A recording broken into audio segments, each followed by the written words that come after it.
সকালে ঘুম ভাঙলো আব্বুর চিল্লাচিল্লি শুনে। বাইরে আব্বু আম্মুকে বকা দিচ্ছে। তাড়াতাড়ি বাইরে আসলাম ঘর থেকে। আমাকে দেখে আব্বু বলতে লাগলো বেশি বেশি করে। এ একটা তৈরি হচ্ছে শয়তান, সারাদিন এর ওর সাথে ঘুরে বেড়াবে, রাতে ফোন নিয়ে বসে পড়বে। লেখাপড়া তো মনে হয় ভুলেই গেছে। আব্বু এসব কি আমাকে বললে? না, তোকে বলতে যাব কেন? আমার আর একটা ছেলে আছে না, তাকে বললাম। ও, তাহলে বাসার মধ্যে না চিল্লে বাইরে গেলেই তো পারতে। আচ্ছা, তুই কি আমার একটা কথাও শুনবি না? কি বলছো আব্বু? আমি তো সব কথাই শুনি। সব কথাই তো শুনিস, কিন্তু এইটা কেন শুনিস না? কোনটা? তুই ঢাকায় তোর আঙ্কেলের কাছে যা, ওখান থেকে লেখাপড়াটা শেষ কর। দেখো আব্বু, আমি ছাড়া তোমাদের কেউ তো নেই। আমি কি করে তোমাদেরকে একা করে চলে যাব বলো? ধুর বোকা ছেলে, আমাদের নিয়ে চিন্তা করিস কেন? ভুলে যাস না, তোর বাবা গণিতের শিক্ষক, যা বলে সব হিসাব করেই বলে। না, আমি তোমাদের ছাড়া থাকতে পারবো না। আগেও বলছি, এখনো বলছি। আব্বু আমার কাছে এসে জড়িয়ে ধরে কাঁদতে শুরু করে দিল আর জোর করতে লাগলো, চলেন কিছু অজানা তথ্য আপনাদেরকে দিয়ে আসি। আসলে আমার ইন্টারের রেজাল্ট অনেকটা ভালো হয়, আমি সাহস করে ঢাকা বিশ্ববিদ্যালয়ের ভর্তি পরীক্ষাটা দেই আর আল্লাহর রহমতে টিকেও যাই। টিকে যাওয়ার পর থেকেই আব্বু ঢাকা তার বন্ধুর বাসায় যেতে বলে আমায়। সেখানে থেকে লেখাপড়া করতে বলছে আমায়। অবশ্য আব্বুর বন্ধুটাও আমাকে অনেক ভালোবাসে, তিনিও তার বাসায় থেকে পড়াশোনা করতে বলছে। কিন্তু আব্বু আম্মুকে এখানে একলা করে রেখে যেতে মন চাচ্ছে না। বাকিটা গল্পেই জানতে পারবেন। কিরে, কি ভাবছিস এত? বল না, তোর বাবার ইচ্ছেটা পূরণ করবি। কি হচ্ছে সেটাই তো জানি না। বলো আব্বু, কি ইচ্ছে পূরণ করতে হবে আমায়? লেখাপড়া শেষ করে তুই অনেক বড় একটা অফিসার হবি, ভালো একটা মানুষ হবি। আমি সবার সামনে মাথা উঁচু করে বলবো, আমার ছেলে অনেক বড় অফিসার। আব্বু তুমি কাঁদছো কেন? সকাল সকাল কেঁদো না তো। আচ্ছা ঠিক আছে, নাও, তোমরা যখন এত করে বলছো আমি যাব। আমার কথা শুনে আব্বু খুব খুশি হলো, কিন্তু আমার খুব কষ্ট হচ্ছিল এটা ভেবে যে আব্বু আম্মুকে ছেড়ে চলে যাব অন্য এক অচেনা শহরে। আচ্ছা বাবা, তুই রেডি হয়ে নে, আমি তোর জন্য টিকিট করে আনছি। আমি আর কিছু না বলে পেছনে ঘুরে তাকিয়ে দেখি আম্মু দাঁড়িয়ে কান্না শুরু করে দিছে। বলেন তো এখন কেমনটা লাগে? আমি আম্মুকে জড়িয়ে ধরে বললাম, আমি যেতে চাই না আম্মু। তা বাবা, তোকে যেতেই হবে। তোর বাবার স্বপ্ন, আমার স্বপ্ন পূরণ তোকে করতেই হবে। তোকে নিয়ে আমরা দুই বুড়ো বুড়ি যে হাজার স্বপ্ন এঁকেছিলাম, সেগুলোর কি বাস্তব রূপ দিব না বল? আচ্ছা যাব, কান্না থামাও তো। সকাল থেকে কিছু খাইনি, খুব ক্ষুধা লাগছে, তাড়াতাড়ি খেতে দাও তো। আমি খেয়ে দিয়ে রুমে এসে আমার প্রয়োজনীয় কিছু জিনিস গুছিয়ে নিলাম। একটু পরে আব্বু বাসায় আসলো আর আমার হাতে টিকিট ধরিয়ে বলল, 1 ঘন্টা পরে তোর ট্রেন, তাড়াতাড়ি রেডি হয়ে নে। আমি মাথা নাড়িয়ে হ্যাঁ সূচক ভঙ্গিমায় আবার নিজের কাপড় বই সবকিছু গুছিয়ে নিয়ে অনেক কান্নাকাটি করে বিদায় নিলাম আব্বু আম্মুর কাছ থেকে। আপনারা ভাবছেন এত বড় একটা ছেলে কাঁদছে কেন? আসলে সত্যি বলতে বাবা মাকে ছাড়া তেমন বাইরে থাকা হয়নি। এই প্রথমবার বাবা মাকে ছাড়া থাকতে হবে, খুব কষ্ট হচ্ছে। করার কিছু নাই, আব্বু আম্মুর দোয়া নিয়ে স্টেশনে চলে আসলাম। নির্ধারিত সময় মতো ট্রেন আসলো। আমিও ট্রেনে উঠে নিজের সিটটা খুঁজে বসে পড়লাম। কানে হেডফোন লাগিয়ে গান শুনতে শুনতে কখন যে ঘুমিয়ে পড়ছি বুঝতেই পারি নাই। ঘুম ভাঙলো পাশের সিটে ভদ্রলোকে ডাকে। আপনি কোথায় নামবেন? কমলাপুর। তাহলে আমি ডাক না দিলে হয়তো মিস করতেন। কেন? এই যে স্টেশনে ঢুকেছেন, এটাই কমলাপুর রেল স্টেশন। ও, ধন্যবাদ আপনাকে। আমি কখন যে ঘুমিয়ে পড়ছি টেরই পাইনি। কমলাপুর স্টেশনে নেমে আঙ্কেলকে ফোন দিলাম। আঙ্কেল ফোন রিসিভ করলো। সালাম দিলাম, আঙ্কেল সালাম নিল। আঙ্কেল আমি কমলাপুর চলে আসছি। এখন কোথা থেকে কোথায় আসবো? আচ্ছা বাবা, আমি একটা কাজে ব্যস্ত আছি, না হলে আমি গিয়ে নিয়ে আসতাম। কিছু মনে করো না, আমি মেসেজ করে ঠিকানাটা লিখে দিচ্ছি, তুমি যে কোনো একটা রিক্সা নিয়ে চলে আসতে পারবে। আচ্ছা, ফোনটা কেটে দিলাম। একটু পরে ফোনে মেসেজ আসলো আঙ্কেলের নাম্বার থেকে। আমি একটা রিক্সা নিয়ে আঙ্কেলের দেওয়া ঠিকানা অনুযায়ী চলে আসলাম। আমি নাকি ছোট থাকতে আব্বুর সাথে একবার আসছিলাম, মনে পড়ছে না। রিক্সা অনেক বড় একটা বাসার সামনে দাঁড় করালো। আমি নেমে বাড়ি নাম্বার চেক করলাম। এটাই সে আঙ্কেলের বাসা। বাহ, এত বড় বাড়ি! আমি রিক্সা ভাড়া দিয়ে পরিচয় দিয়ে ভিতরে ঢুকতে যাব, ঠিক তখনই কেউ আমাকে পেছন থেকে খুব জোরে একটা ধাক্কা মারলো। আমি তাল সামলাতে না পেরে সামনে একটা মেয়ে আসছিল, আমি তার উপরে পড়ে যাই। মেয়ে তো বললে ভুল হবে, একটা ছেলে জিন্স শার্ট প্যান্ট পরে আছে। আমি মেয়েটার উপর থেকে খুব তাড়াহুড়ো করে উঠতে লাগলাম, কিন্তু আবার বাধা দিল। মেয়েটার চুল আমার শার্টের বোতামে লেগে যায়। আমি চুলগুলো সরিয়ে দিলাম আর উঠে পড়লাম মেয়েটার উপর থেকে। আমি সরি বলতে যাব ঠিক তখনই, আমাকে মারলেন কেন? মেয়েটি কোনো কথা না বলে চোখ পাকিয়ে চলে গেল। বুঝলাম না কে এই মেয়েটা, চোখ পাকিয়ে চলে গেল, আবার একটু সামান্য ভুলের জন্য চড়ও মেরে গেল। ধুর, বড় লোকের সব বড় বড় ব্যাপার। যাই হোক, 2-5 না ভেবে বাসার ভিতরে প্রবেশ করলাম। দরজার বেল চাপতেই আঙ্কেল এসে দরজা খুলে দিল। আমি আঙ্কেলকে সালাম দিলাম। আরে মেঘ বাবাজি যে অনেক বড় হয়ে গেছো তো। জি আঙ্কেল, আপনাদের দোয়ায়। তোমার আব্বু কেমন আছে? জি আলহামদুলিল্লাহ, অনেক ভালো আছে। তুমি আসছো ভালো হয়েছে। বাসায় আমি আর আমার মেয়ে ছাড়া এই বাড়িতে আর তেমন কেউ থাকে না। আমিও সারাদিন অফিসে থাকি, আমার মেয়েও সারাদিন কলেজে, আর বন্ধু বান্ধবী নিয়ে থাকে। তোমার থাকতে সমস্যা হবে না তো? কি যে বলেন না, সমস্যা হবে কেন? যদিও কোনো সমস্যা হয় তাহলে নিজের বাবা মনে করে সব বলবে, শরম করবা না। ওকে? ঠিক আছে আঙ্কেল। ওকে, চলো তোমার রুমটা দেখিয়ে দেই। আঙ্কেল আমাকে আমার রুম দেখিয়ে দিয়ে অফিসে চলে গেল। আসলে আঙ্কেল আমাকে রিসিভ করার জন্যই বাসায় ছিল, আর আন্টি অনেক দিন আগেই গত হয়েছে। আর শুনলেনই তো, একটা মেয়ে আছে, তবে আমি তাকে এখনো দেখিনি। শুনেছি সেও নাকি আমার বয়সেরই, আর আমি যে কলেজে ভর্তি হয়েছি সেও নাকি সেই কলেজেই পড়ে। আচ্ছা, এত কিছু একবারে জানার দরকার নেই, আপনারা ভিডিও দেখেন, আস্তে আস্তে সব জানতে পারবেন। আমি আমার রুমটা একটু গুছিয়ে নিলাম। আসলে রুম গুছানোই ছিল আগে থেকে। আমি আমার কাপড়গুলো খালি একটু গুছিয়ে নিলাম আর কি। তারপরে দিলাম একটা ঘুম। দুপুর 2টায় ঘুম ভাঙলো আঙ্কেলের ডাকে। মেঘ ওঠো, দুপুরের খাবার খেয়ে আবার ঘুমিয়ে।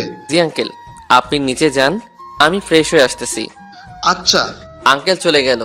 আমিও উঠে পড়লাম বেড থেকে, ওয়াশরুমে গেলাম, ফ্রেশ হলাম। তারপর আমি ধীরে ধীরে হাঁটি হাঁটি করে নিচে নেমে আসলাম। নিচে এসে আমি তো পুরাই অবাক হয়ে গেলাম। আঙ্কেলের সাথে সকালের ওই মেয়েটাও টেবিলে বসে আছে। তাহলে এই মেয়েই হয়তো আঙ্কেলের মেয়ে।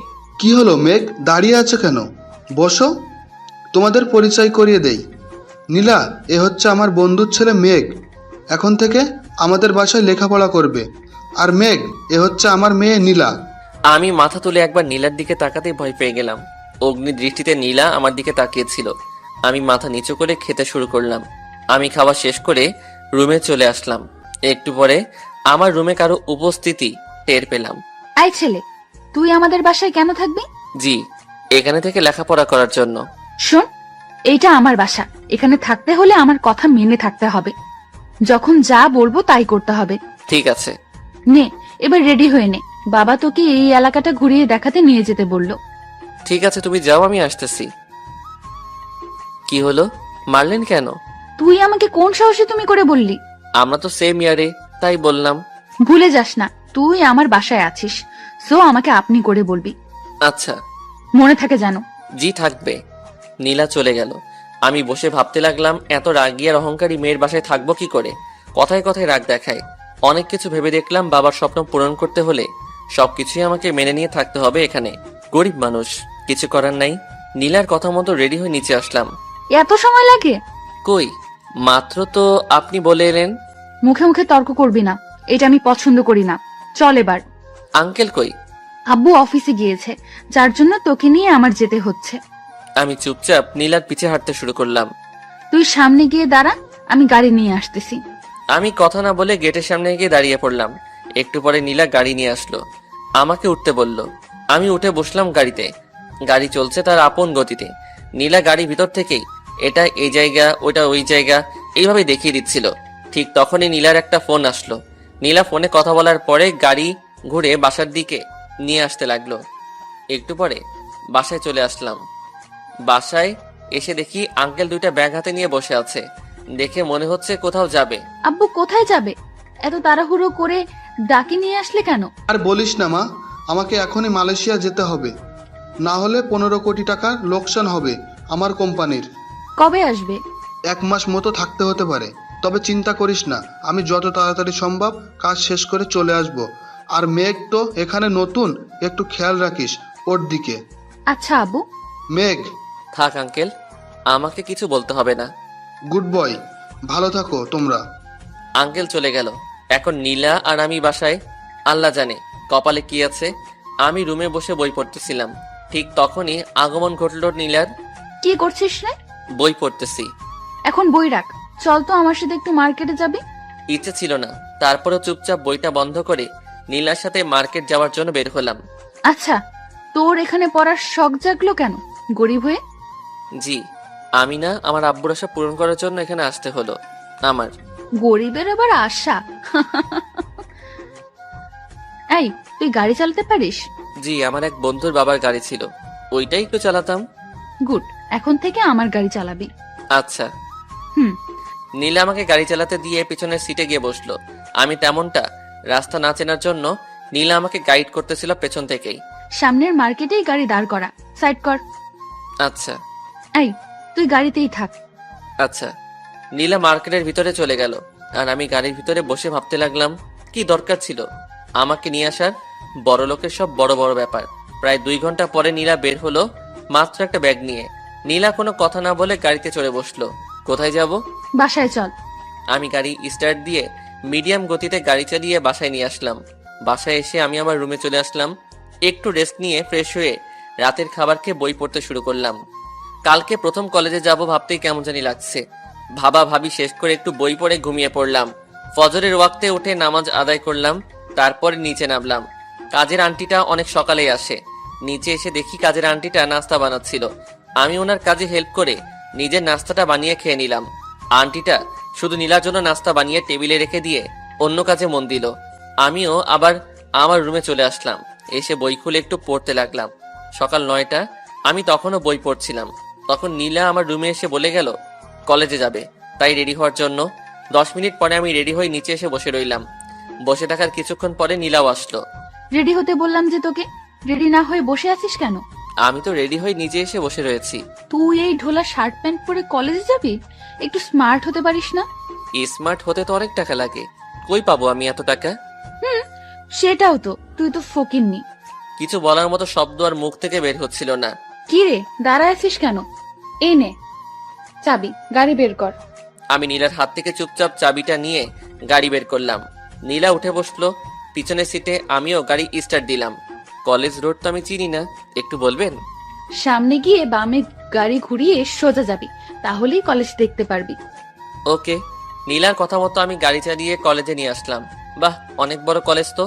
আগে তো শুধু অনলাইনে পিক দেখছিলাম কলেজে, তবে পিকের চাইতেও কয়েকগুণ সুন্দর এই কলেজটা। অনেক বড় ক্যাম্পাস, ডিপার্টমেন্টগুলো আলাদা ভাগে বিভক্ত, সব মিলিয়ে ভালোই লাগছে। এই, গাড়ি গেটে দাঁড় করালি কেন? সামনে গিয়ে পার্কিং কর। ও সরি। আমি গাড়ি পার্কিং করে নীলার পিছে হাঁটতে লাগলাম, কেননা নীলাও তো একই ডিপার্টমেন্টের। কি রে, আমার পেছনে আসতেছিস কেন? না মানে আসলে আমি তো কিছুই চিনি না, তাছাড়া আপনিও তো একই গ্রুপেই। তো কি তাই বলে আমার পিছে পিছে আসবি? আসলে হয়েছে, থাম। এই যে আমাদের ডিপার্টমেন্ট, যা এইখানে যা। ধন্যবাদ। আমি আমার ডিপার্টমেন্ট চলে আসলাম। কাউকে চিনি না, অনেকেই বসে গল্প করছে, কেউ ফোন টিপছে। আমি চারদিকে একবার চোখ বুলিয়ে পেছনের একটা সিটে গিয়ে বসে পড়লাম। কিছুক্ষণ পরে নীলা ও তার সাথে আরো কয়েকটা ছেলে মেয়ে ক্লাসরুমে ঢুকলো। একটু পরে স্যার আসলো ক্লাস নেওয়ার জন্য। সবার নাম সিরিয়াল করার পরে স্যারের চোখ পড়লো আমার দিকে। এই ছেলে, তুমি কি নতুন? জি। নাম কি তোমার? মেঘ হোসাইন। রেজাল্ট কি ছিল ইন্টারে? জিপিএ 5। বাহ, তাহলে তো ভালোই মনে হচ্ছে। রেগুলার ক্লাস করো, আরো ভালো রেজাল্ট করতে পারবে। জি স্যার, করব। আচ্ছা বসো। ধন্যবাদ। স্যার প্রথম ক্লাস শুরু করে দিলেন। আমি চুপচাপ বসে স্যারের লেকচার শুনছিলাম। স্যার অনেক কিছু বিষয় নিয়ে আলোচনা করলো। ক্লাস শেষ করে স্যার চলে গেল। আমি বসেছিলাম নিজ সিটে। পাশে থাকা একটা ছেলেকে তার নাম জিজ্ঞেস করলাম, তোমার নাম কি? রকি, তোমার? আমার নাম মেঘ। ও, আমি নতুন তো, তাই যদি একটু হেল্প করতেন বন্ধু। বন্ধু বলছো আবার এইভাবে বলছো কেন? হ্যাঁ, ধন্যবাদ। আচ্ছা চলো বাইরে গিয়ে বসি। চলো। রকির সাথে বাইরে এসে বসে একটু গল্প করে ফ্রি হলাম, মানে বন্ধুত্ব করে নিলাম তার সাথে। একটু পরে নীলা আসলো আমাদের কাছে। কি রে নীলা, তুই এখানে? মেঘকে ডাকতে আসলাম। তুই মেঘকে চিনিস? মেঘ তো আমাদের বাসায় থাকে। আগে কোনোদিন তো এর ব্যাপারে কিছু বলিসনি। আগে আমিও তো জানতাম না, বলবো কি করে? ও, তোর কে হয় মেঘ? আমার আবার কে হতে যাবে, গ্রাম থেকে আসছে, আব্বুর পরিচিত, তাই আমার ড্রাইভার হিসেবে রেখে দিলাম। ও, এই মেঘ, গাড়ি নিয়ে আয়, বাসায় যাব। আচ্ছা আপনি একটু সামনে দাঁড়ান, আমি নিয়ে আসতেছি। ঠিক আছে, তাড়াতাড়ি নিয়ে আসবি। আমি চলে আসলাম গাড়ি নিতে। নীলা আর রকি গল্প করছিল সেখানে বসে। আমি গাড়ি নিয়ে আসতেই নীলা গাড়িতে উঠে বসলো। আমি গাড়ি স্টার্ট করলাম। আই শোন, জি বলেন। কলেজে বেশি ভাব মারবি না। আমি আবার কই ভাব মানলাম? তুই রকির সাথে বন্ধুত্ব করলি, জানিস রকি কত ধনী? তুই কি ওর বন্ধু হওয়ার যোগ্যতা রাখিস? বন্ধুত্ব করতে যোগ্যতা লাগে না, লাগে ভালো একটা মন। আবার মুখে মুখে তর্ক করছিস? তোকে না বারণ করেছি মুখে মুখে তর্ক করবি না? সরি। চুপচাপ গাড়ি চালা, গরিব গরিবের মতো থাকবি। আমি আর কোনো কথা না বলে চুপচাপ গাড়ি চালিয়ে বাসায় নিয়ে আসলাম। আই শোন, একটু পরে আমার রুমে আসিস তো। জি আসবো। নীলা গাড়ি থেকে নেমে চলে আসলো। আমি গাড়ি পার্কিং করে আমার রুমে গিয়ে ফ্রেশ হয়ে নীলার রুমে আসলাম। গিয়ে দেখি নীলা ফোন চিপছিল। আমি আসছি। তোর সাহস কি করে হলো আমার অনুমতি না নিয়ে আমার রুমের ভিতরে প্রবেশ করার? সরি, আসলে আপনি আসতে বলেছিলেন আর রুমের দরজাটাও খোলা ছিল, তাই অনুমতি না নিয়ে চলে আসছি। ছোট লোকদের অভ্যাস কোনোদিন পরিবর্তন হয় না, তাই না? কিরে, কথা বলছিস না কেন? আমাকে কি জন্য আসতে বলছেন? এখানে দাঁড়া, আমি আসতেছি। আমি দাঁড়িয়ে ভাবতে লাগলাম আর কত যে অপমান সহ্য করতে হবে। গরিব হয়ে জন্ম নেওয়াটা কি সত্যিই খারাপ? এই নে জুতোগুলো, একটু পলিশ করে নিয়ে আয় তো। আমি কোনো কথা না বলে জুতোগুলো নিয়ে চলে আসলাম। কিছু তো করার নাই, কপালে হয়তো এগুলোই লেখা ছিল। অনেক হাঁটাহাঁটি করে জুতো ঠিক করার লোককে দেখতে পেলাম। আঙ্কেল জুতোগুলো একটু পালিশ করে দেন তো। আচ্ছা দাও, আর একটু দাঁড়িয়ে থাকো, হাতের কাজটা শেষ করে পালিশ করে দিচ্ছি। আমি দাঁড়িয়ে আছি, তখনই পেছন থেকে কেউ আমাকে মেঘ বলে ডাক দিল। আমি পেছনে ঘুরে তাকিয়ে দেখি রকি ডাকছে রাস্তার অন্য পাশ থেকে। তাই আমি রকির দিকে এগিয়ে গেলাম। কি বন্ধু, এখানে কেন? নীলার জুতো পালিশ করার জন্য আসছি। তুমি এখানে কি করছো? আমি তো এখানেই থাকি। ও, চলো সামনে কোথাও বসি। জুতো পালিশ করতে দিলাম যে। পালিশ করে রেখে দিবে, সমস্যা নেই, চলো। আচ্ছা চলো। আমি রকির সাথে সামনের একটা স্টলে গিয়ে বসলাম। আচ্ছা মেঘ, তোমার গ্রামের বাড়ি কই? শান্তিনগর। ও আচ্ছা মেঘ, আমরা তো বন্ধুই, সো এখন থেকে তুমি না তুই করে কথা বলবা, ওকে? আচ্ছা ব্যাপার না। কি খাবি বল? কিছু না, চলো উঠি। তাড়াতাড়ি বাসায় যেতে হবে, তা না হলে নীলা রাগারাগি করবে। আচ্ছা আর শোন, নীলা অনেক রাগী, দোস্ত সাবধানে থাকিস। আচ্ছা ক্লাস স্টুডেন্ট আছে তোর কাছে? আছে, কিন্তু এখানে নেই, তোর বাসায় আছে। ও, ও তোর ফোন নাম্বার তো আমার কাছে নেই। এভাবে কথা বলা বলি করে রকির সাথে আমার খুব ভালো বন্ধুত্ব হয়ে গেল একদিনেই। আচ্ছা দোস্ত থাক, আমি যাই, না হলে আবার বকা খেতে হবে। আচ্ছা কাল কলেজে আসবি তো? আসবো। ওকে, কাল দেখা হবে তাহলে। কাল ক্লাস রুটিনটা নিয়ে আসিস। ওকে দোস্ত। আমি রকির কাছ থেকে বিদায় নিয়ে জুতো ঠিক করা দোকানে এসে নীলার জুতোগুলো নিয়ে বাসায় চলে আসলাম। আসতে পারি? আয়। এই যে নিন আপনার জুতো। এইখানে রাখ। আর গেছিস তো অনেক আগে, আসতে এত লেট করলি কেন? আসলে রকির সাথে দেখা হয়েছিল তো, তাই একটু লেট হলো। আচ্ছা যা, তোর রুমে যা। আমি আমার রুমে চলে আসলাম। নীলার রুম থেকে বের হয়ে আমার রুমে আসলাম। ফ্রেশ হয়ে একটু বই পড়তে শুরু করলাম। আমি তো এখানে পড়তেই আসছি, তাই আমার উচিত পড়াশোনাকে প্রাধান্য দেওয়া। তাই পড়তে বসলাম। রাত 10টা।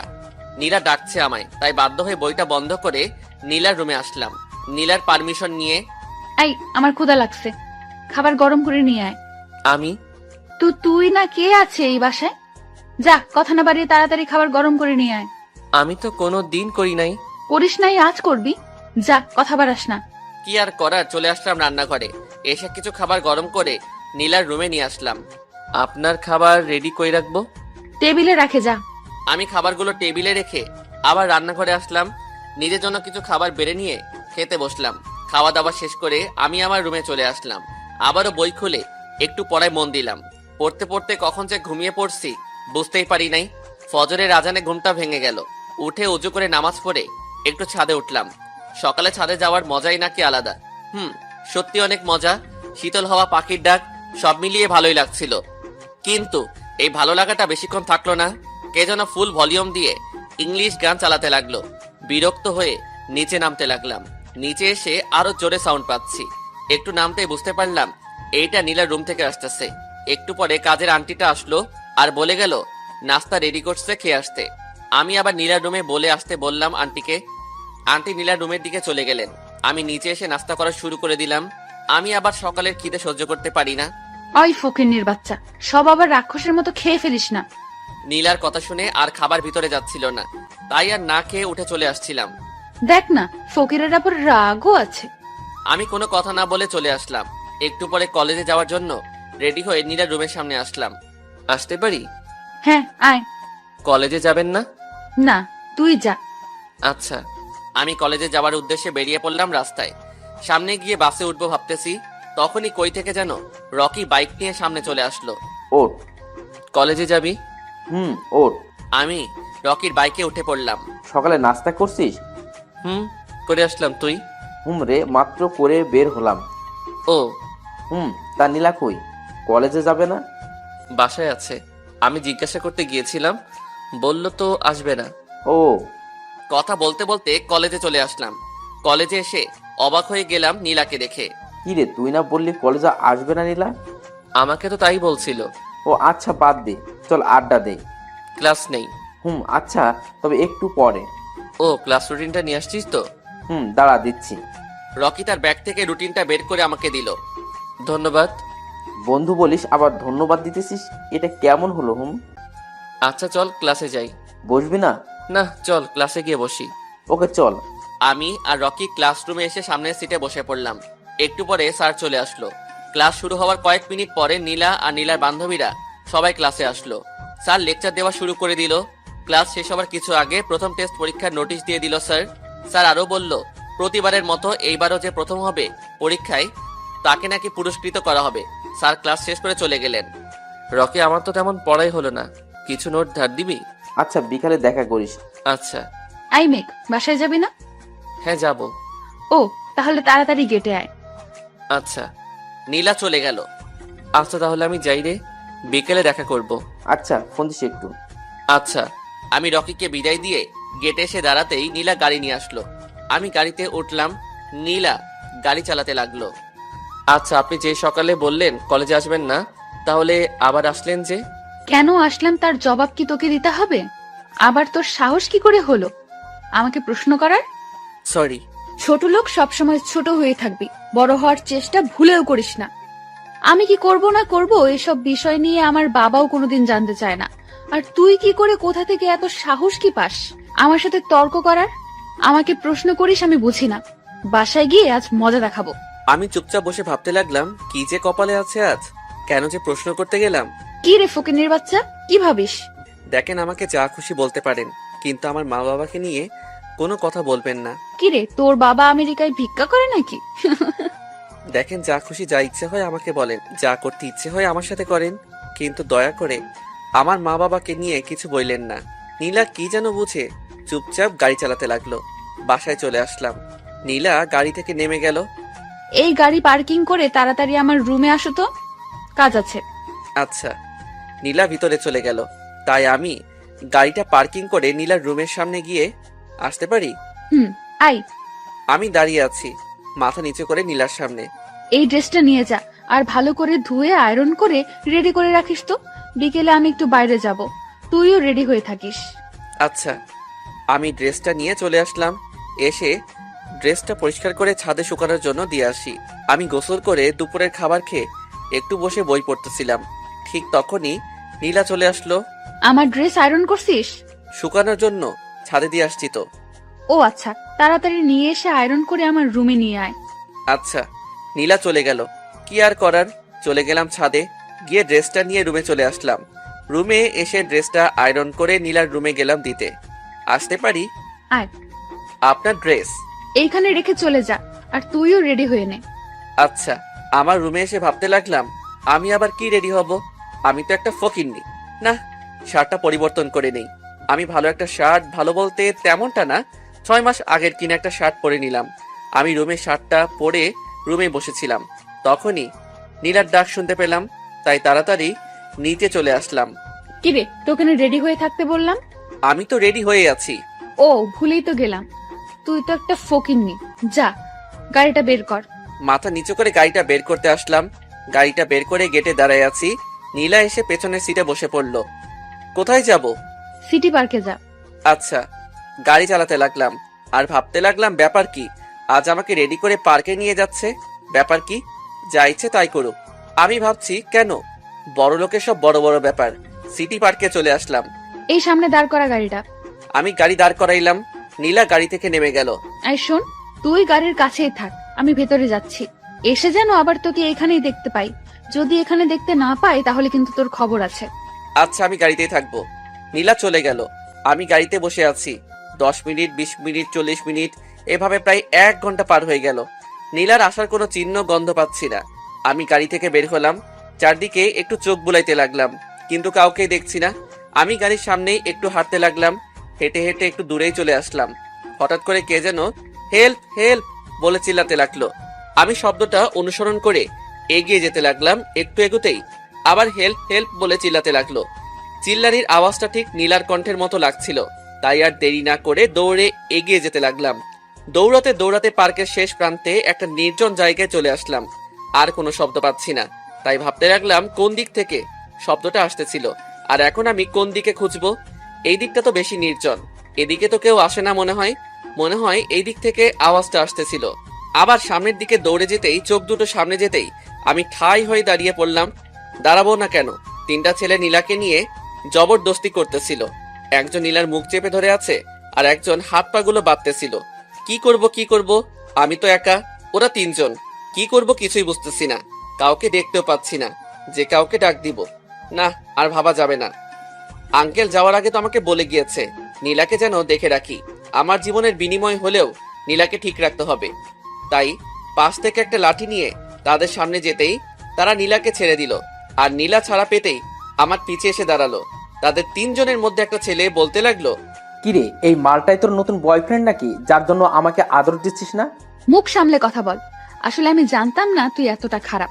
তোকে ভালো ভেবে তোকে অনেক ভালোবেসে ফেলেছিলাম, আর তুই আমাকে ভোগের পণ্য হিসেবে ব্যবহার করতে চেয়েছিলি। ছি ছি, ভাবতেও ঘৃণা লাগে। তোর মতো নরপশুকে আমি ভালোবাসি।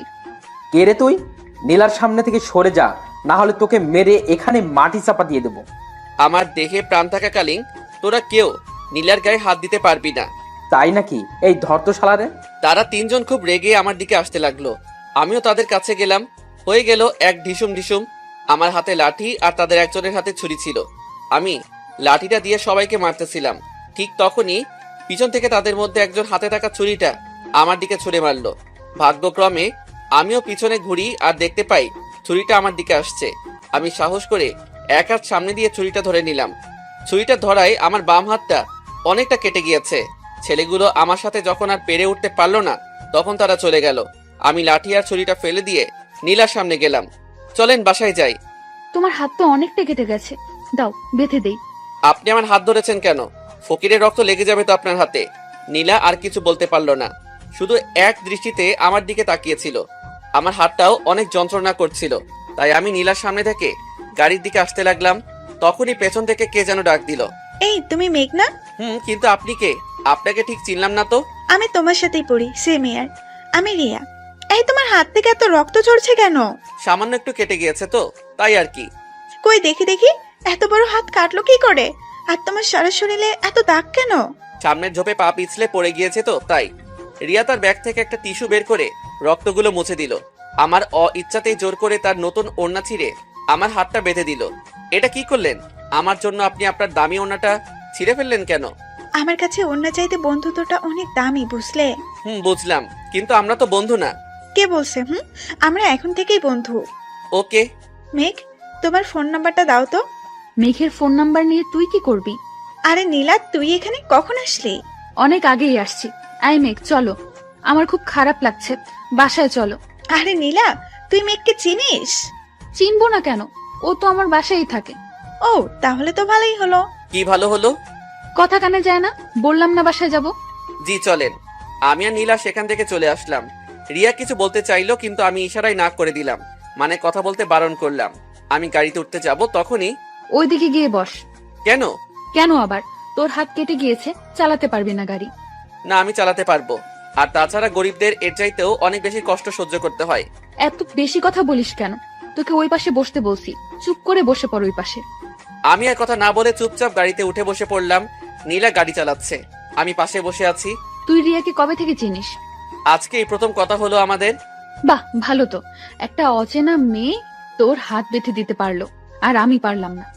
আমি আর কিছু বললাম না, চুপ করে বসে আছি। আমি সামনের দিকে তাকাতেই দেখলাম গাড়ি বাসার দিকে না, অন্য কোথাও নিয়ে যাচ্ছে। আপনি মনে হয় রাস্তা ভুল করছেন। না, আমি সঠিক রাস্তায় যাচ্ছি। এই রাস্তা দিয়ে তো বাসায় যাওয়া যাবে না। জানি। কই যাচ্ছেন তাহলে এইদিকে? হসপিটালে। আপনি কি কোথাও ব্যথা পেয়েছেন? না, আমি আমার জন্য না, তোর জন্য যাচ্ছি। ধন্যবাদ, যাওয়া লাগবে না, আমি এমনি থেকে ঠিক হয়ে যাব। গাড়ি বাসার দিকে ঘুরান। আমি তর্ক করা পছন্দ করি না। আমার ইচ্ছা না থাকা সত্ত্বেও চুপচাপ নীলার সাথে ডাক্তার আঙ্কেলের কাছে গেলাম। আরে ভাই, কি আর বলবো, সেই লেভেলের একটা সুন্দর নার্স আমার হাতটা ধরে আমার কাটা জায়গায় রক্ত গুলান স্যাভলন দিয়ে পরিষ্কার করে ড্রেসিং করে দিল। তারপর সেই পালা, যেইটা আমি ছোট থেকে ভয় পাই, সেটা আর কিছু না পাঠক বন্ধুরা, সেটা হলো ইনজেকশন। আহা, সে কি করুণ অবস্থা। কি হচ্ছে কি এসব মেঘ? চুপ করে বসো, এত নড়ানড়ি করো কেন? আমার অনেক ভয় করে ইনজেকশন নিতে। কিছু হবে। ডাক্তার আঙ্কেল ইনজেকশন দেন ওকে, আমি বাকি সব দেখছি। ডাক্তার আঙ্কেল আমার বাম হাতের ডাবনায় দিল একটা। ও মাগো। এই, চোখ খুল, হয়ে গিয়েছে। কি? ইনজেকশন দেওয়া হয়ে গেল। হুম। তারপরে নীলা আমাকে নিয়ে আবার গাড়িতে বসলো। কি রে, গাধার মতো এত চিল্লাচিল্লি করছিলি কেন? আমি অনেক ভয় পাই। একটা কথা ছিল, বলবো? বল। আপনি আমাকে কখনো তুই আবার তুমি করে বলেন কেন? তোকে কি এখন তার কৈফিয়ত দিতে হবে নাকি? নীলা আর কোনো কথা না বলে রাগী চেহারা নিয়ে গাড়ি চালাতে লাগলো। আমিও নীলার চেহারা দেখে অনেকটা ভয় পেলাম, কখন কি করে বসবে আবার, তাই আর কথা বললাম না। মেয়েদের মন বোঝা অসম্ভব। যারা মেয়েদের মন বুঝতে পারছেন তাদের জন্য আমার বাংলায় স্যালুট ভাই। বাসার সামনে গাড়ি থামিয়ে নীলা ভিতরে চলে গেল। করার কিছু নাই, এই হাত নিয়ে গাড়িটা পার্কিং করে আমিও রুমে চলে আসলাম। রুমে এসে ফ্রেশ হয়ে বসে ভাবতেছি, ছেলেটা মনে হয় নীলার বয়ফ্রেন্ড ছিল। তা না হলে নীলা আমাকে গাড়িতে বসে থাকতে বলে ওই দিকে যেত না। সময় মতো যদি না যাইতাম তাহলে আজ কি যে হতো।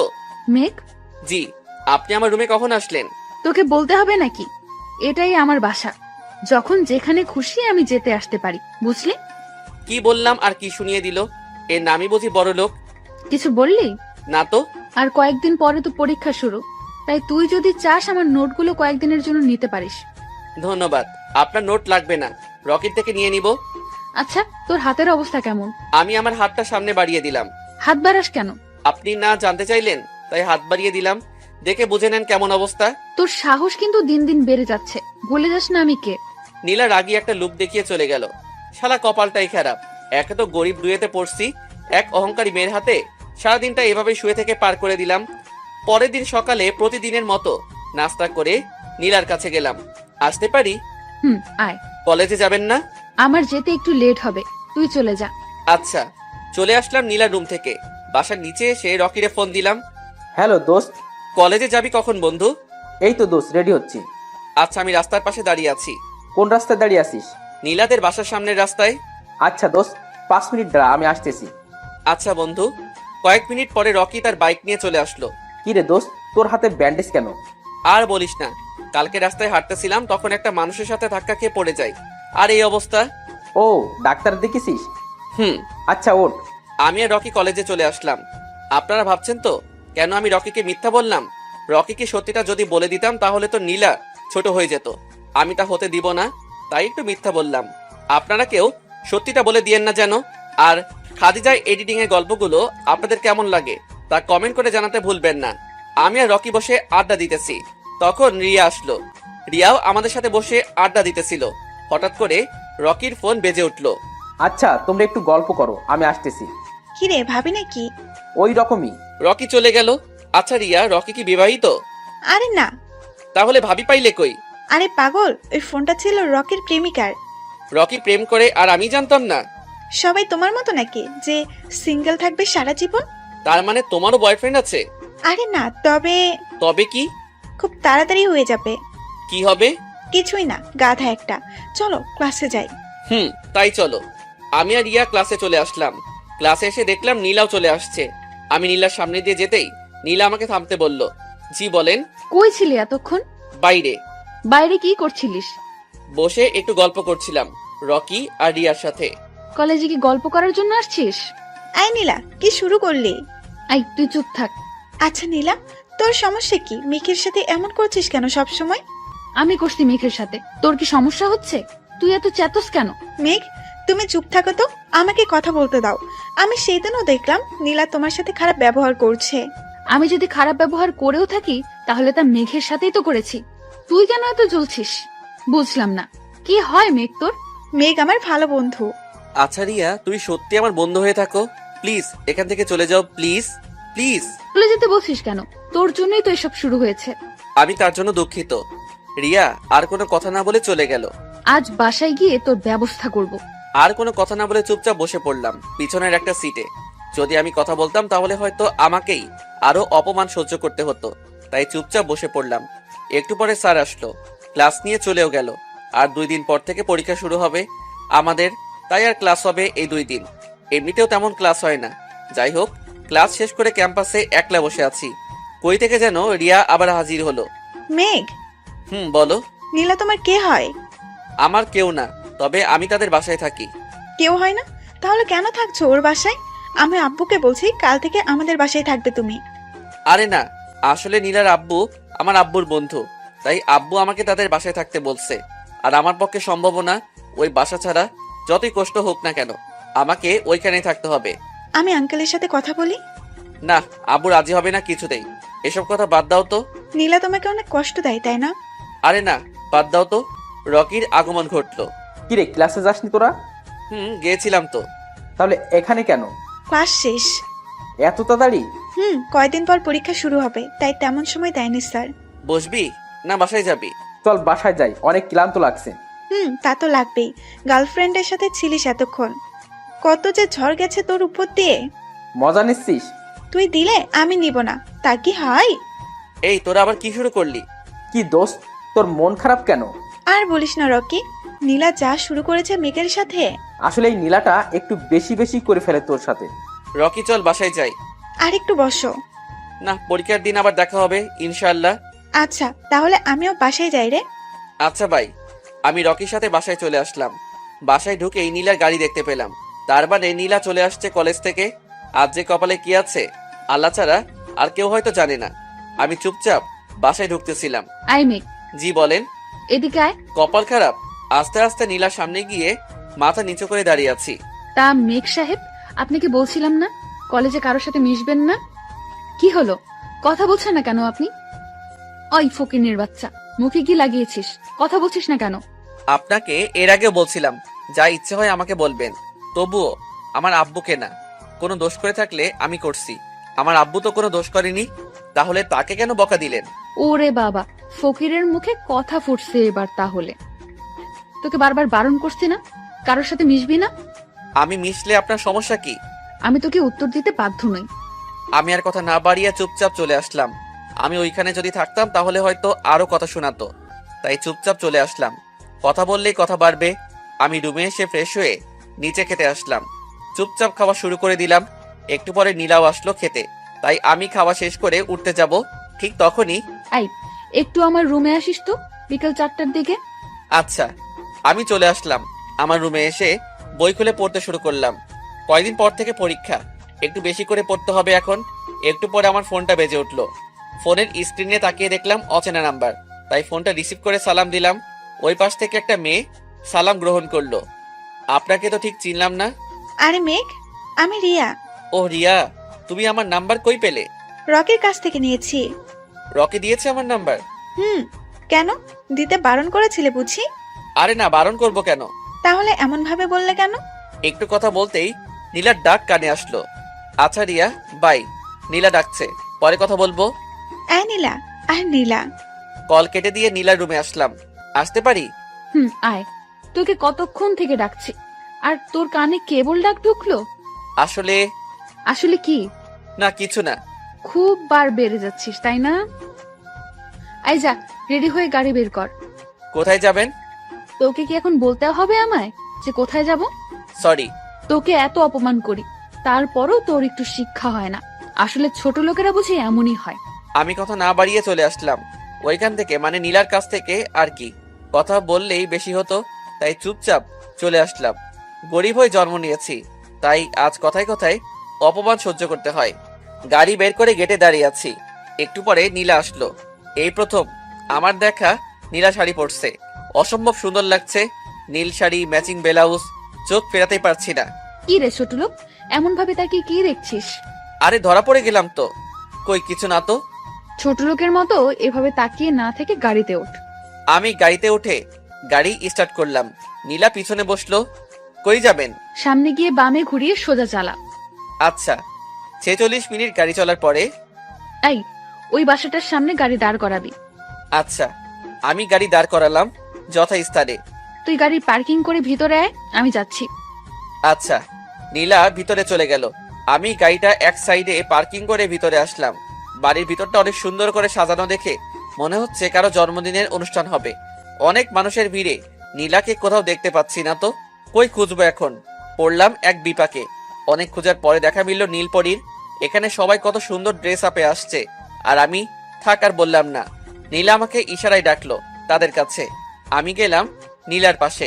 কি রে নীলা, এটাই তোর ড্রাইভার? রে দোস্ত। দেখতে তো অনেক কিউট, কিন্তু একটু গেও। সবাই হেসে উঠলো। আচ্ছা বাদ দে দোস্ত, চল কেক কাট, সময় হয়ে আসছে। কেক কাটা শেষ করে সবাই সবাইকে কেক খাইয়ে দিচ্ছে। আমাকেও একটা লোক এক টুকরো কেক দিয়ে গেল। নীলা সবাইকে উদ্দেশ্য করে বলল, হ্যালো গাইস, সবাই এদিকে আসেন। আজ আমার একমাত্র বান্ধবী রূপার জন্মদিন উপলক্ষে সবাইকে গান গেয়ে শোনাবে মিস্টার মেক। সবাই হাততালি দিতে শুরু করলো। আমি তো শুনেই পুরা থ হয়ে গেলাম। আমি নীলার কাছে গেলাম। এটা কি হলো? কি আবার হবে, যা সবাইকে গান গেয়ে শোনা। আমি তো গান পারি না। সেটা তুই পারিস আর না পারিস, স্টেজে গিয়ে সরি বল সবাইকে, যা। আমাকে অপমান করার জন্য অনেক সুন্দর করে বুদ্ধি করেছে সবাই মিলে। কি আর করার, আমি স্টেজে উঠলাম। সবাই আমাকে দেখে হাসাহাসি শুরু করে দিল। এটাই স্বাভাবিক, আমি যে ড্রেসে আছি সবার হাসাটাই স্বাভাবিক। আমি মাইক্রোফোনটা হাতে নিয়ে ভাবতে লাগলাম কি গান গাইবো। অবশেষে মনে পড়লো ইমরানের একটি গান। তা আমিও শুরু করে দিলাম চোখ বন্ধ করে। গান গাওয়া শুরু করলাম।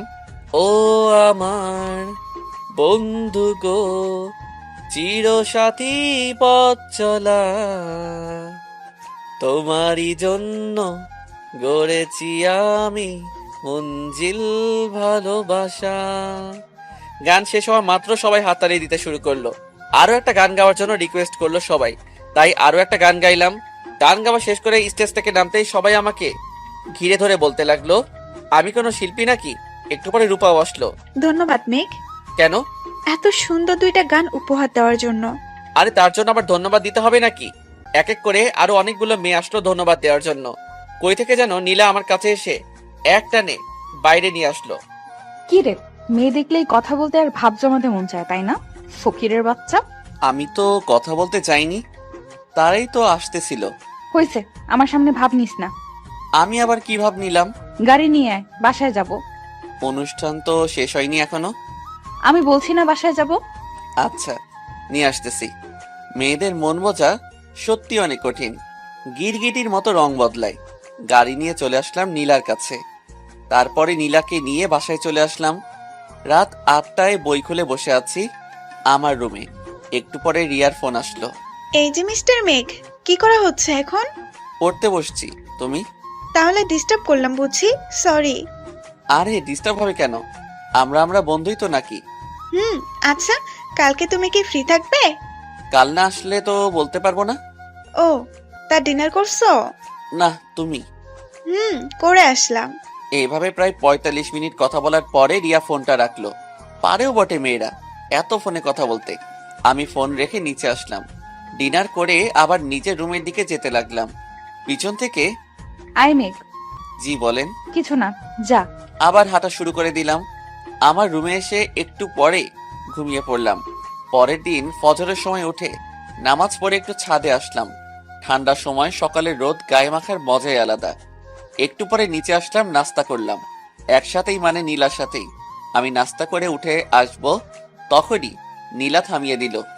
আই বাজারে যা, আর বাজার করে নিয়ে আয় তো। আচ্ছা। এই টাকা আর লিস্ট নে। নীলার হাত থেকে লিস্ট আর টাকাগুলো নিয়ে বাজারে যাওয়ার উদ্দেশ্যে বেরিয়ে পড়লাম। বাজার করছি এমন সময় রকির ফোন। রকি বল। কই আছিস?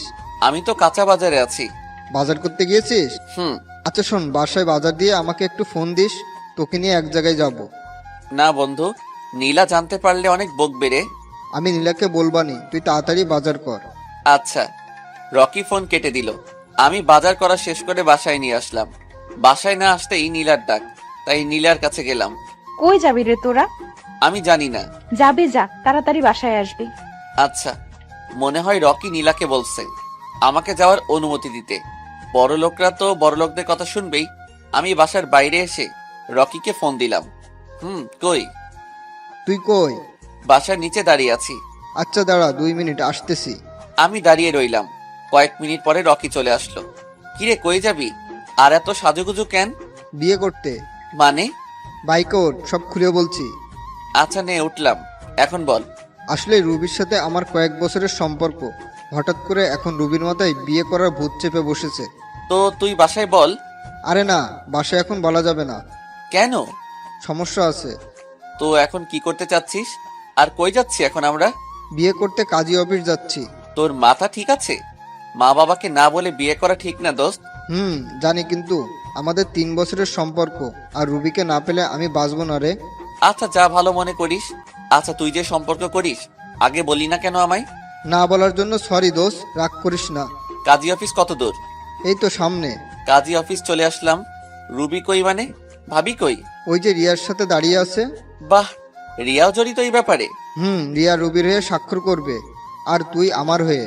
বন্ধু, বুদ্ধিটা কতদিন থেকে করছিস? মাত্র কয়েক ঘন্টায় আগেই করছি। বাহ, তোর মাথায় তো অনেক ভালো বুদ্ধি আছে। প্রশংসা করছিস নাকি অপমান করছিস বুঝলাম না। কিরে, তোরা কি নিয়ে কথা বলছিস? কিছু না। রুবি আমাকে সালাম দিল, আমিও সালাম গ্রহণ করলাম। দেখতে অনেক সুন্দর, ঠিক নীলার মতোই। আচ্ছা, বাইরে গল্প করে সময় নষ্ট না করে চল ভেতরে, কাজটা সেরে আসি। চল। সবাই ভিতরে কাজীর কাছে আসলাম। তাদের বিয়ে পড়ানোর কাজ শেষ করলাম। এখন থেকে তারা স্বামী স্ত্রী। এই যে ভাইয়া রকি, বাইক নিয়ে আসছো তো বউকে ঘুরাবে? আমরা এখন কি করব? তোরাই ভালো জানিস। বউ পেয়ে কি বন্ধুকে ভুলে যাচ্ছিস? আরে না, মজা করলাম একটু। তা আজকে আমাদের খাওয়াবে কে, ভাই না ভাবি? চলো আপু, তোমাদের আজ আমিই খাওয়াবো। দেখছিস আমার বউয়ের মন কত বড়। দেখছি তো। তোর সাথে আমাকেও জায়গা দিবে। আমার কথা শুনে সবাই হাসাহাসি শুরু করলো। আচ্ছা, তোরা মজা কর, আমি বাসায় যাই রে। কি বলেন ভাইয়া, এখনই চলে যাবেন? ভাবি, না গেলে আমার কপালে শনি নাচবে। তাহলে আমিও মেঘের সাথে যাই। তোরা নতুন স্বামী স্ত্রী একটু ঘোরাঘুরি কর, অন্য একদিন ট্রিটটা নিয়ে নিব। নব দম্পতিকে বিদায় দিয়ে আমি আর রিয়া বাসার উদ্দেশ্যে একটা সিএনজিতে উঠলাম। দুজন 2 সিটে বসছিলাম, কিন্তু রিয়া আমার পাশে এসে বসলো। তা মেঘ, এরকম কোনো পরিকল্পনা আছে নাকি? কিরকম? এই যে পালিয়ে বিয়ে করা। না, মা বাবার সম্মতি ছাড়া আমি কিছুই করি না, আর করবো না কোনোদিন। এভাবে আরো অনেক কথা বলতে বলতে আমার বাসার সামনে চলে আসলাম। আসলে আমার না, নীলার বাসার সামনে আর কি। রিয়াকে বিদায় দিয়ে আমি বাসায় ঢুকে পড়লাম। এই সিএনজিতে মেয়েটা কে ছিল? এই রে, এটাও দেখে ফেলছে। কপালে সত্যি আজ শনি আছে। কিরে, চুপ করে আছিস কেন? আসলে কি আসলে বল। আসলে আমি ওই মেয়েটাকে চিনি না। একটা অচেনা মেয়ে তোকে তার পাশে তোর মতো একটা ফকিরের বাচ্চাকে বসতে দিল, তাই না? তুই বলবি আর আমি বিশ্বাস করব? বিশ্বাস করা বা না করা পুরোটাই আপনার ব্যাপার। আর আপনাকে বারবার বারণ করি, আমার বাবাকে নিয়ে কোনো গালি দিবেন না। কিন্তু আপনি আমার কথা শুনেনই না। আপনি নিজেকে কি মনে করেন? হ্যাঁ, সেদিন আমি যদি সময় মতো আপনার পাশে না যেতাম, তাহলে আজ আপনাকে সবাই ছুঁড়ে ফেলতো ডাস্টবিনে। আপনারা বড় লোক, তাই বলে আপনাদের কাছে কি আমাদের জীবনের কোনো মূল্য নাই?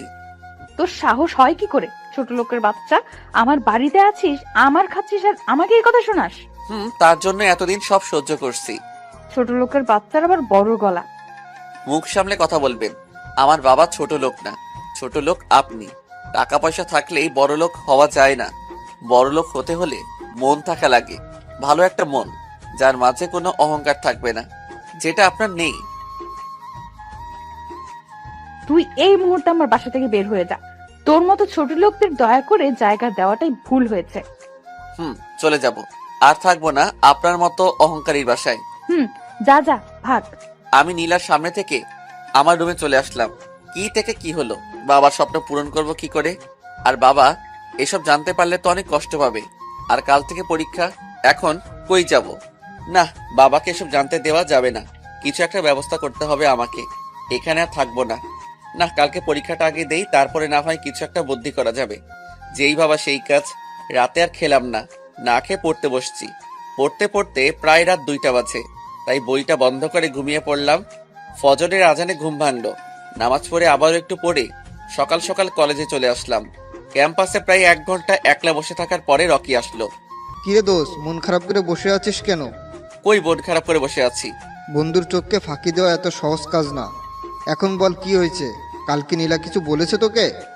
দোস্ত, আমাকে একটু সাহায্য করবি? অবশ্যই, তুই না আমার বন্ধু, বল কি করতে হবে। আমি রাতের সব ঘটনা রকিকে খুলে বললাম।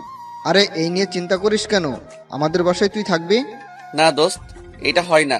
তুই একটা রুম ভাড়া নিয়ে দে, তাহলেই হবে। আচ্ছা দাঁড়া, আমি দেখতেছি। তারপরে রকি যেন কাকে ফোন দিল আর বাসাও ঠিক করে ফেললো। অন্যদিকে নীলা কলেজে আসার জন্য মেঘকে ডাকার জন্য মেঘের রুমে যেয়ে দেখলো মেঘ রুমে নাই। নীলার মাথা তো আরো গরম হয়ে গেল। একে তো রাতে মুখে মুখে তর্ক করছে, তার উপরে আবার আজ নিজেকে গাড়ি ড্রাইভ করে কলেজে যেতে হবে। মনে মনে 101টা গাল দিল মেঘকে নীলা। রেগে আগুন হয়ে নীলা গাড়ি নিয়ে গেটে আসতেই চোখ কপালে উঠে গেল। গেটে তার আব্বুকে দাঁড়িয়ে থাকতে দেখে নীলা গাড়ি থেকে বের হয়ে আব্বুর কাছে গেল। আব্বু কখন আসলে? একটা ফোন দিলে না কেন? নিয়ে যেতাম। হঠাৎ করেই কাজ শেষ হয়ে গেল মা, তাই হঠাৎ করেই চলে আসলাম। আচ্ছা, তুমি বাসায় গিয়ে রেস্ট নাও, আমি কলেজে যাব। আজ থেকে পরীক্ষা শুরু। ও, মেঘ বাবাকে দেখছি না, কই ও? মেঘের কথা আর বলো না, আমি কলেজ থেকে এসে সব বলবো। এখন বাই, আমি যাই, আমার দেরি হয়ে যাচ্ছে আব্বু। আচ্ছা, দেখে শুনে যাস মা। তারপরে নীলাও গাড়ি নিয়ে কলেজে আসলো। পরীক্ষা শুরু হতে কয়েক মিনিট আছে মাত্র, তাই নীলা হলরুমে চলে আসলো। নীলার সিট সামনেই ছিল। তারপরে রকি, রিয়া, 4 নম্বর আমি। স্যার প্রশ্নপত্র দিল সবাইকে। সবার যে যার মতো করে লেখা নিয়ে ব্যস্ত হয়ে পড়লো। আমিও লেখা শুরু করে দিলাম। পরীক্ষা দিয়ে সবাই হলরুম থেকে বের হলাম একসাথে। নীলাও ছিল। নীলা শুধু আমার দিকে একবার তাকিয়ে রহস্যময় একটা হাসি দিয়ে গাড়ি নিয়ে বাসায় চলে গেল। বুঝলাম না নীলার এই রহস্যময় হাসির মানে। এটা কি রহস্য বহন করছে? এই মেঘ শোনো, কি বলো? রকি আমাকে সব বলছে, তুমি চাইলে আমাদের বাসায় থাকতে পারো।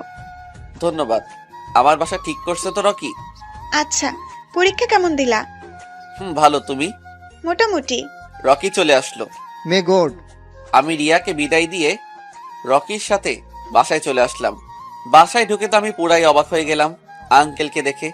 আঙ্কেল আর নীলা আমার সামনে দাঁড়িয়ে আছে, মনে হচ্ছে আমার জন্যই অপেক্ষা করছে। আমি আঙ্কেলকে সালাম দিতে গেলাম, তখনই কি ব্যাপার আঙ্কেল, কেন আমাকে মারলো? সি মেঘ, আমার ভাবতেও অবাক লাগছে তুমি এত বাজে। আমি তোমাকে ভালো মনে করে আমার বাসায় থাকতে দিয়েছিলাম, আর তুমি ছি ছি। কি করছে আঙ্কেল, সেটা কি বলা যাবে? আঙ্কেল নীলার ফোনটা আমাকে দিয়ে বলল, দেখ কি করছিস তুই, আমি সব রেকর্ড করছি। আমি ভিডিও দেখে পুরোই অবাক হয়ে গেলাম। আমি জীবনে সিগারেটও খাইনি, অথচ এখানে দেখাচ্ছে আমি নেশা করছি। তাও আবার আমার সাথে 2টা মেয়েও আছে। আমি কয়েক মিনিটের জন্য নিজেই নিজের চোখে বিশ্বাস করাতে পারছি না। তারপরে বুঝতে পারলাম এটা তো ডিজিটাল যুগ, সবকিছুই তৈরি করা যায়। তারপরে আমি নীলার দিকে তাকালাম। নীলা আমার দিকে তাকিয়ে মিটি মিটি হাসছে। বুঝতে আর বাকি রইল না, আঙ্কেলের কাছে আমাকে ছোট করার জন্য এসব বানাইছে নীলা। আমি কোনো প্রতিবাদ না করে মাথা নিচু করে আমার রুমে গিয়ে আমার জিনিসপত্র গুছিয়ে রকিকে ফোন দিয়ে আসতে বললাম। আমি এক্ষুনি চলে যাব এই বাসা থেকে। আমি আমার ব্যাগ নিয়ে নিচে নেমে আসলাম। আমার হাতে ব্যাগ দেখে নীলা এবং নীলার বাবা দুজনেই অবাক হয়ে গেল। দেখেছো বাবা, সামান্য একটু বকছো তাই মেঘ চলে যাচ্ছে আমাদের বাসা থেকে। কই যাবে? আঙ্কেল, আমার বন্ধু আমার জন্য বাসা ঠিক করছে, আমি আজ থেকে সেখানেই থাকবো। না, তুমি কোথাও যাবে না। তাছাড়া তোমার আব্বু আমার কাছে পাঠিয়েছে, আমি তোমাকে এভাবে ছাড়তে পারবো না। আচ্ছা, আমি আব্বুর সাথে কথা বলছি। বলছি না কোথাও যেতে পারবে না তুমি। আঙ্কেল, আমি আপনার সব কথাই রাখছি, কিন্তু এটা রাখতে পারবো না, সরি। দেখছো আব্বু, মুখে মুখে তর্ক করছে কিভাবে। আমি ব্যাগ নিয়ে বের হলাম বাসা থেকে। অনেকবার বারণ করলো আঙ্কেল। এখানে আঙ্কেলের কোনো দোষ নাই, সব দোষ নীলার। সবকিছু নীলাই সাজিয়ে বলছে আঙ্কেলকে। যাই হোক, আঙ্কেলের আর কোনো কথা না শুনে বের হয়ে আসলাম। রাস্তায় এসে দেখি রকি বাইক নিয়ে দাঁড়িয়ে আছে। আমি রকির বাইকে উঠে বসলাম। 3 তলা একটা বাড়ির সামনে বাইক দাঁড় করালো। এত বড় বাড়ি, রুম ভাড়া তো অনেক নিবে।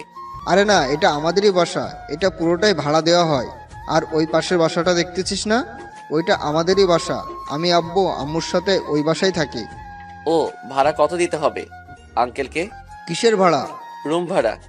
পাগলের মতো কথা বলছিস কেন? তোর থেকে ভাড়া নিব আমরা? তুই না আমার বন্ধু? কিন্তু কোনো কিন্তু না, তুই যদি আমাকে তোর সত্যি বন্ধু ভাবিস তাহলে আর কোনো কথা না, চুপচাপ আমার সাথে আয়। তাছাড়া আজ থেকে আমিও এই বাসায় থাকবো তোর সাথে।